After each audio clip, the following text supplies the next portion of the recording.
Juan, hablando de análisis, tú has nombrado muchos análisis, pero te ha faltado uno. Y por eso hemos invitado a Óscar Sánchez, que venga a la mañana. Óscar, bienvenido al programa, porque es la persona que nos va a ayudar a analizar los gestos de los implicados en este caso. Óscar es el director de comunicación gestual, que se dedica precisamente a ese análisis de la conducta, pues mediante esas microexpresiones faciales, el lenguaje corporal, que muchas veces se escapan a nuestra vista, pero lo que hemos pedido es que venga, porque casi todas las semanas Óscar tiene que intervenir en algún juicio, precisamente como perito, sino que me lo aclare, para hacer este tipo de analítica. Su empresa es la única acreditada en España para hacerlo y, como decíamos, aquí, Óscar, vamos a ver a los implicados en este caso de Neymar. ¿Por quién empezamos? Pues empecemos por Nayila. Es decir, Nayila lo que hace es conceder una entrevista a un medio de comunicación en la cual explica el terrible momento que está pasando tanto ella como todo su entorno familiar a raíz de la denuncia a Neymar por esta presunta violación. Lo que hemos hecho es utilizar los mismos criterios que se utilizan para el análisis en una prueba pericial en microexpresiones y comunicación gestual para ver qué nos desvela su cara. Así que empecemos a ver. Vamos a ver lo que sucede. En primer lugar, tenemos aquí caras de tristeza, personas que tienen muchas cosas en común con Nayila. Están narrando un proceso que les supone para ellas en este caso, un profundo dolor. Esta reacción en el rostro, en la parte baja del rostro, es universal. De hecho, un ciego que haya nacido ciego de nacimiento ante una reacción emocional de tristeza, la reacción en su rostro es exactamente la misma. Vemos diferentes intensidades y ahora vamos a pasar a otra parte del rostro. En este caso, vemos las cejas. Tanto masculinas como femeninas. En todos los casos pasa exactamente lo mismo. Las cejas se elevan por la parte central, se genera esta especie de pirámide y es algo universal y que es normal que suceda cuando estamos bajo la influencia de esta reacción emocional. Estamos hablando de tristeza, ¿no, Óscar? En todo momento, ahora mismo. Estamos hablando de expresiones faciales de lo que sería la tristeza. En este caso no estamos viendo microexpresión, estamos viendo expresión total en el rostro. Y ahora veamos en cuántos momentos de la entrevista Nayila muestra esa tristeza en el rostro. Aquí ya empieza a explicar cómo se encuentra. De momento, en esta primera toma no hay ninguna reacción de tristeza. Ella aquí está narrando algo también muy duro para ella porque explica que no come. Que no duerme y que está muy mal. De momento no aparece ningún indicio de tristeza real en su rostro. La entrevista sigue. El gesto es absolutamente neutro. Sí.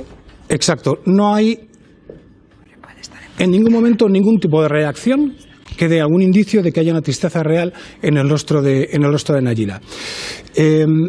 Pero claro, también, ¿qué sucede si la persona tiene algún tipo de operación en el rostro que le pueda inmovilizar, por ejemplo? ¿También puede ser por culpa de la medicación, si está tomando...? En el caso de la medicación, no, porque para que lo que llamamos un beta bloqueante, un relajante en el rostro, para que un beta bloqueante llegue a inutilizarte la cara, antes no podrías andar. Porque actúan de abajo arriba, ¿vale? Luego, en el caso de un relajante muscular, no hay tampoco... No alteraría eso. No hay ninguna inutilidad en los músculos faciales. Aquí vemos un momento en el que ella para la entrevista. Y dice, pide un vaso de agua para la entrevista porque está muy afectada. Baja la cabeza, incluso balbucea, lo que es normal cuando empezamos a llorar. Y no hay tampoco ninguna reacción de tristeza en el rostro. Vamos a pasar más adelante porque en ningún momento de la entrevista en la que ella narra y explica los momentos traumáticos que están pasando, en ninguno hay esta reacción que debería haber. Hay que tener en cuenta, hemos analizado una parte, un fragmento de la entrevista, pudiera ser que hubiese algún elemento desconocido y que no aparezca en la entrevista, pero en los 15 minutos aproximadamente que dura la entrevista y que ella narra un montón de situaciones duras para ella, no hay ninguna reacción de tristeza. Pero hay más cosas. Dale, o sea, tengo curiosidad, ¿eh? Mira cómo están calladitos en mesa. Vas a venir más, ¿eh? Porque no consigo que se calle nunca. A ver. Vale, pasamos un poquito más adelante.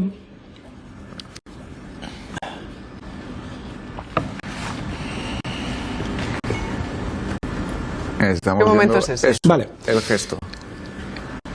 Estamos viendo ahora otro momento también muy importante con la misma situación y que, al igual que en el resto de las anteriores, no hay ninguna reacción. Pero esto es muy importante. Ahora vamos a ver una serie de reacciones llamadas descargas de estrés. Esto sucede cuando el individuo se incomoda por la pregunta que le van a hacer. Puede estar motivado porque simplemente una persona está nerviosa y está motivada. En el caso de la entrevista, solo se producen las reacciones de estrés cuando le hacen una pregunta de carácter aclaratorio, en el que ella tiene que dar alguna explicación. Cada vez que sucede esto, ¿Se humedecen los labios? ella lanza esta descarga de estrés, este latigazo con la lengua. Hemos ido numerando arriba a la izquierda la cantidad de reacciones que hace. Me voy a poner, Sí. en este lado.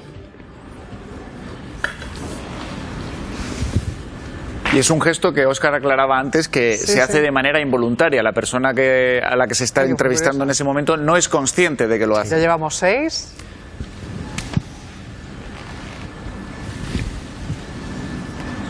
Siete. Madre mía.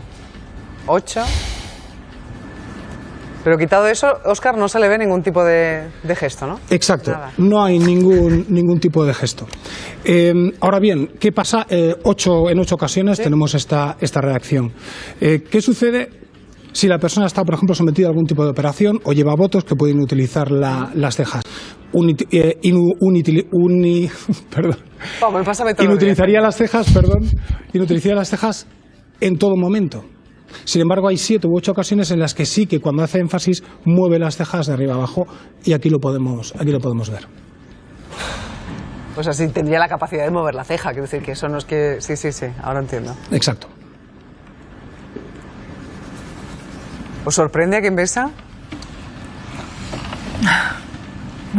Estáis tan callados que os habéis dormido, pero ¿qué pasa aquí? Espabilar.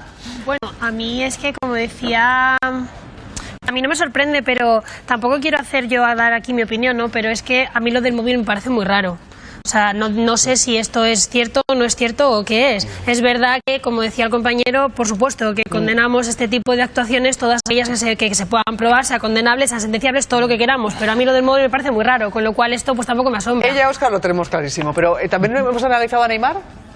Hemos visto un fragmento ¿Sí? en el que él publica en Instagram, creo, una conversación suya.